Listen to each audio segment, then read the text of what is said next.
Now, staying true, monetary policy moves made by the president. President Buhari promised a thorough house cleaning of monetary policy, adding that the central bank should work towards a unified exchange rate. And in line with his promise, the new management of the Central Bank of Nigeria, under his acting governor, adopted a clean float foreign exchange market policy. Now let's take a look and try to understand some of these policy moves by the president. I introduced him earlier. I'm being joined by partner, tax reporting and strategy. He's with PricewaterhouseCoopers. Is Mr. Kenneth Rikume. Thank you so much. It's good to see you. Thank you, Tolu, for having me on your program. I'm looking forward to our chat. Yes, so suspension of the CBN governor, Mr. Godwin Emefiele, is a big one. And a lot of comments have trailed this development. Now, my question really will be, what is your assessment of the activities of the Apex Bank before this directive? Do you think it's been in order? All right, so I think, if I can gauge your question properly, I think you were asking, if the monetary policies under the suspended CBN governor was, those policies were effective. Yeah. And what this transition means. I think that we have been quite in the forefront of mentioning the need of eliminating the arbitrage in having multiple rates for FX. And why we have put out that position is very clear. Because when you have those sort of uncertainties in the market, you create an environment that's not suitable to attract the needed investments into the country. So those policies, whether it be RT 200 and the Naira for dollar initiatives, those did not quite reflect the real demand for FX in the country. So, if you're adding 65 Naira on top of the CBN rate at the time, you wouldn't get yourself anywhere close to what the parallel market was saying. And for many companies, whether they be manufacturing, whether they want to pay for technology, whether they want to pay for import of raw materials or the purchasing equipment, they were never able to access a significant portion of their FX needs under the old, mechanism. So when we engage a lot of clients and companies in the space, most of them don't get more than 5% allocation of their FX needs. So they effectively have to survive one way or the other and, import their raw materials and effectively pay the parallel market rate. So these, the rates at the time were not reflective of the real market. So it never made sense for an investor to bring in $1 at 460, and then when they're taking it out, they're paying 750 something. So we had a lot of foreign direct investments that were stifled because of those, those policies. So what we have seen in terms of the change from the new government, particularly the acting, deputy governor, the acting governor of the central bank with the suspension of the governor, is a policy that makes sense, to allow the market determine the cost of the FX. So essentially, a willing buyer and a willing seller meet in an open market, and they're able to negotiate, what the exchange would be. Of course, that makes sense because what's going to happen is that you're now going to give more confidence, and we've seen a lot of the impact in terms of the signaling in the market.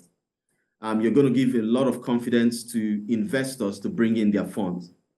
One particular case for me, which I handled last year, was a very big European investor that was looking to set up a manufacturing plant in Nigeria. And the big deal breaker in all those conversations was actually FX. And this could have attracted, hundreds of millions of dollars into the Nigerian markets. Just think about all the other potential investors, that were, sent away because we didn't have, a proper policy. So the speed at which, some of these policies are happening are quite intriguing. But I must say, there have been, some controversies around, what happens when the CBN governor is suspended. I think clearly for many organizations, you have a clear roadmap and protocol for what's going to happen with those events. So there are succession plans, there are clear protocols.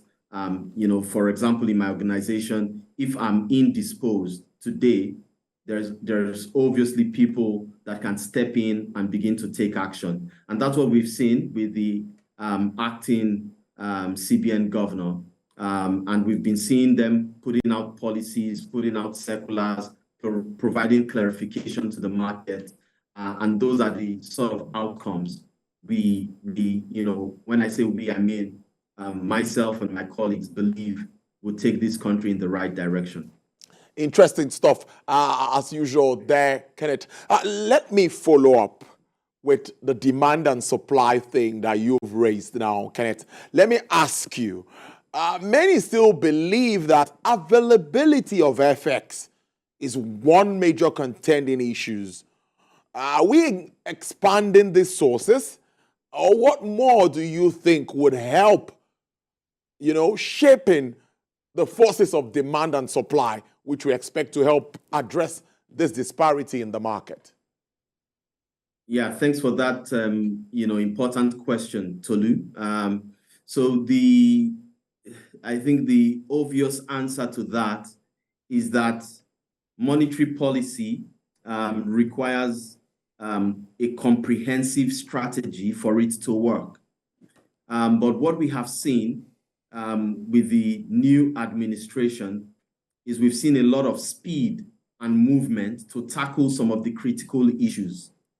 And even before the elections, if you had asked me what would be my top 3 issues to tackle from a Nigerian perspective, or let's say 4, would probably put subsidy removal there, because you need to ensure that leakage or that wastage, from a subsidy perspective, albeit there are questions around what's the impact on the common man, but obviously that has to go, because 7 trillion naira contribution to foreign refineries, by the way, because you're not throwing that money at local refineries or local value addition.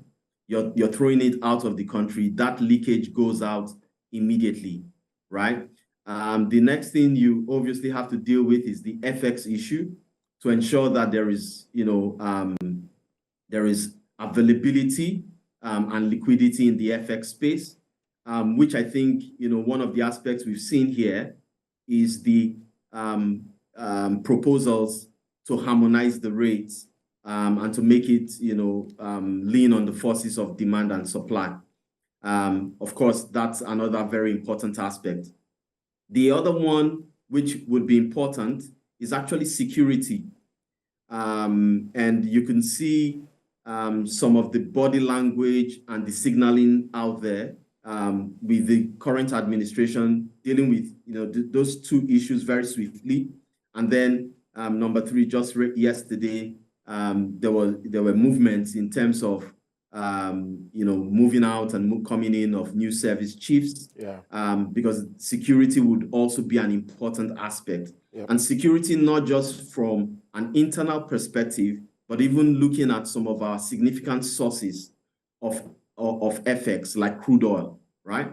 And of course, enhanced corporate governance in the public sector would also be key. And the signaling again yesterday is that there is movement in that space as well. So in terms of the signaling, and the body language out there, I think, it looks very, very positive. But just to pick on your question, which is, now we've allowed the forces of demand and supply to essentially take its course. What can the government do to ensure that there is liquidity for foreign exchange in the market?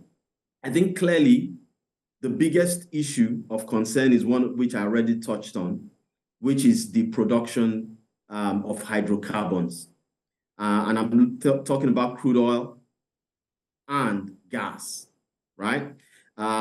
Because when we get our production to an optimal level, which we did not have, we had a dilemma in the past couple of years where the price of crude oil was increasing, but yet we could not meet up with our production quotas. And that created a significant hole in terms of being able to meet the FX requirements, and of course, led to depletion of our reserves. But once we can get production up to an optimal level, then we can, and interestingly, the price of crude is now in a sweet spot. It's not above the $100 per barrel. It's now sitting in, around the 75% per barrel mark. Once we can get production up to a particular, a good level, then we would have, a good source of foreign exchange. But another thing that, the harmonization of the rates creates is that, for local users of the revenue that accrues to government, they get the right amount, right? Because before, if NNPC exports and NNPC has, surplus to, to allocate to the federation, it would normally come at 460, which was the official rate, rather than the real value, which was going to be, 700 or 750, right? So there will be more revenue accruing, just from, the dynamics of these two. But we still need to continue to look at, things we can export. And I expect that the current government, when I look at, some of their some of the manifestos that were put out even before the elections, the conversation around agriculture and some of the commodities we can export, we need to have a comprehensive strategy on how we optimize some of those commodities. I think we can seek to begin to compete and play in the space where the likes of Ghana, the likes of Ivory Coast are playing in terms of cocoa. We can optimize our exportation of sesame. So we can look at those commodities, which for us play to our strengths. We can also look at, one of the most important things, which, apart from FDIs, apart from crude, remittances. The World Bank has some information out there of the importance of remittances to developing economies. For us, we have people with the JAPA movement who are now sitting in Europe, sitting in Canada, sitting in the US, and all positions in the world. We must have a comprehensive strategy on how we ensure that the remittances come in. I think now that the rates are reflective of the true market, people will be more encouraged to make more remittances back home to support their families. And it's interesting because remittances are so important because unlike FDIs are quite permanent because the investment is for a long term. But remittances, they stay in the country. So when someone remits $1, it sits in Nigeria because it's used by relatives for specific purpose, which would add value within the country. So remittances would also be key.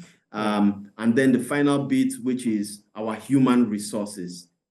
So when you look at some of the, success stories of several developing countries across the world, where you cannot play so much in terms of industrialization, there is something that you can easily, quite quickly leverage off, which is your human resources.